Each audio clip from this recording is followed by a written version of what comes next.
À plusieurs reprises ce soir, je vais vous bousculer comme je vais nous bousculer. Tous ceux d'entre vous qui sont dans cette dynamique, de se dire finalement, nous qu'est-ce qu'on a apporté au monde? Nous allons parler d'un certain type de rapport à un certain type de pouvoir. Vous êtes dans une illusion de la liberté pour beaucoup de jeunes. Travaillez, réveillez-vous. Et à partir d'un certain moment, arrêtez d'être les spectateurs de vos incompétences.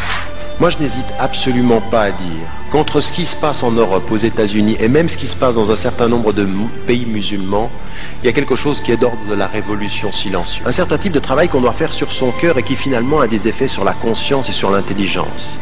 Je ne connais pas un être qui fait un travail sur son cœur qui ne voit pas son intelligence changer de perspicacité. Moi, j'aimerais vous dire une chose. Je ne porte pas le message islamique. C'est le message islamique qui me porte. C'est lui qui fait tout ça, parce que la façon dont nous nous comportons est vraiment loin de la dignité de ce que nous portons. Il n'y a rien de plus islamique que l'esprit critique. C'est ça le problème, c'est que nous sommes aliénés dans notre tête, qu'il n'y aura qu'une libération, c'est celle qui viendra du cœur. Moi je vous dis une chose, celui d'entre nous ici et dans cette salle qui est venu ici ce soir entendre un discours purement intellectuel, je vais vous dire une chose, toute l'intelligence du monde que vous pourrez avoir ne vous permettra pas de vous désaliéner si vous ne libérez pas de la confiance dans votre cœur. Il ne s'agit pas, avec un sujet comme celui-ci, absolument pas, et nous n'avons plus le droit de jouer aux victimes. Questionnez vos cœurs. Istafti qalbak. Demande à ton cœur l'état dans lequel il est. Une ignorance immorale est une contradiction dans les termes. Subhanallah, il y a des sciences profanes en islam. Vous pouvez dire qu'il y a une science profane, vous pouvez dire la médecine c'est une science profane, mais toute science porte en elle une dimension de votre foi quand vous répondez à 3 questions. 1. Quelle est mon intention? 2. Quelles sont les limites? 3. Quelles sont les finalités? Une certaine teneur à un regard sur le monde, c'est un certain pouvoir sur le regard. Donc c'est un instrument de pouvoir intellectuel. C'est un effort permanent, un effort. Jihad al-nafs, jihad al-aql, jihad al-hurriya, c'est ça qu'on est, c'est pourquoi on dit. Et le jihad et l'ilm aussi, c'est vraiment l'effort du savoir. C'est-à-dire que la demande de la science est une obligation pour le musulman et la musulmane, c'est parce que la science est le fondement de l'éthique. Moi j'ai eu des parents, on a vécu en exil. J'ai vu, je vous le dis, rahimahumullah, j'ai vu de ma famille des gens qui pleuraient dans l'exil, qui étaient loin de leur pays. Vous êtes ici chez vous, vous avez vos racines là, bah, travaillez. Il y a en connaissance là un certain nombre de choses dont on ne doit pas s'étonner qu'elles soient ce qu'elles sont. Je suis désolé, nous sommes aujourd'hui en train de produire des petits bourgeois musulmans qui se regardent et qui se disent un jour, Inch'Allah. Mais moi je veux pas d'applaudissements, je veux simplement que vous compreniez une chose, pour la sœur, oui il faut commencer à étudier, mais en même temps qu'on étudie l'islam, on étudie à l'université, puis on fait les deux, puis l'université nous pose des questions, on retourne à l'islam, et de l'islam on revient aux études. On n'arrête pas de faire ça. Moi j'ai fait de la philosophie, Nietzsche disait ça, qu'est-ce que dit l'islam, et l'islam qu'est-ce qu'il dit, et je me bats. Puis à un moment donné, ben, vous faites la paix avec vous-même et puis vous avancez. Mais ne dites pas, d'abord l'islam, puis un jour on verra. Non, il faut travailler les deux ensemble et les deux se nourrissent. Eh bien vous pouvez le faire. Rien ne vous en empêche dans ce pays-là. Rien. Personne n'est dans votre chambre, personne n'est à côté de votre lit, personne ne voit ce que vous faites le matin ou pendant la nuit, si ce n'est Allah. La ilaha illahu. Et puis c'est tout. Puis maintenant il faut s'y mettre. Moi c'est le conseil que j'ai à donner aux jeunes. C'est quand on sait qu'on devient moral. Ibn Hanbal, il cherchait un homme d'une certaine compétence, il voulait quelqu'un de compétent. On lui a dit, cet homme-là il est fasiq, c'est-à-dire il est pervers. Il a dit, sa compétence c'est à nous, sa perversité c'est à lui.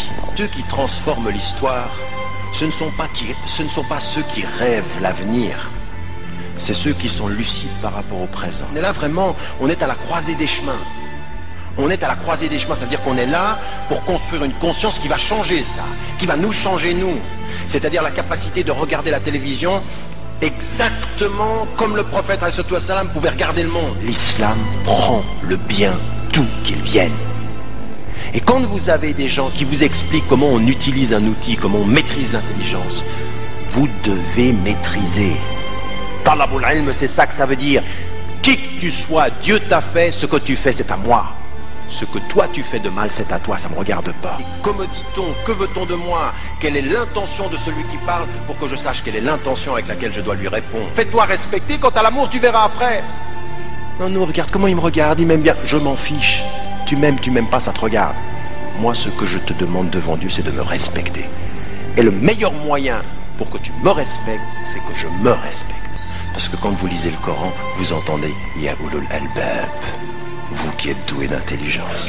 Il faut lire, vous avez plein de livres, sortez ici, il y a plein de livres écrits par plein de gens, vous êtes francophone, il y a énormément de livres, un temps il n'y en avait pas. Vous êtes sommé, au nom de ce que vous êtes, croyant musulman ou simplement être de conscience, vous êtes ce que vous voulez être, mais vous êtes sommé d'apporter au monde quelque chose qui le change. Souvent on dit aux musulmans, Dieu ne demande pas à quelqu'un plus que ce qu'il peut porter, mais j'aimerais vous dire une chose, c'est le contraire qu'il faut comprendre. Si tu peux porter ce que tu peux porter et que tu ne le portes pas, attends-toi au pire. À partir d'un certain moment, vous ne pouvez pas faire face à autant de pression, d'images, de symboles, d'aliénation intellectuelle si vous n'avez pas un processus de libération du cœur. À un moment donné, il faut rentrer à l'intérieur. À un moment donné, il faut éteindre la télévision. À un moment donné, il faut laisser tout ça. Il faut rentrer à l'intérieur puis faire un travail sur soi pour développer une lucidité, essayer de comprendre comment ça se passe. Einstein peut dire Dieu n'est pas, mais l'intelligence d'Einstein pour vous, c'est Dieu qui l'a faite. Lui il dit Dieu n'est pas, et vous vous dites mais Dieu t'a fait. Tu le sais pas, mais nous on le sait. Nous ne sommes pas des spectateurs du monde. Qui que tu sois, homme ou femme, si tu n'es pas sur cette terre pour te changer et la changer, tu es inutile, et pour tes frères et tes sœurs, et pour l'humanité, et devant Dieu. C'est marqué, Dieu est mort, signé Nietzsche. L'autre il vient après, il dit, Nietzsche est mort, signé Dieu. On n'est pas avec Dieu dans l'ignorance, on est avec Dieu dans la perspicacité.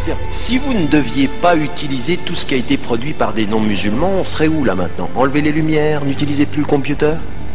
Vous avez des computers islamiques et des computers kofars ou vous avez... C'est quoi ça? Qui que vous soyez d'ailleurs, quel que soit votre degré de spiritualité, et plus la spiritualité augmente, plus cette responsabilité est lourde. C'est ça qui est étonnant. Plus on est léger avec les hommes, plus alors à ce moment-là, il nous fait comprendre que les choses sont lourdes sur nos épaules.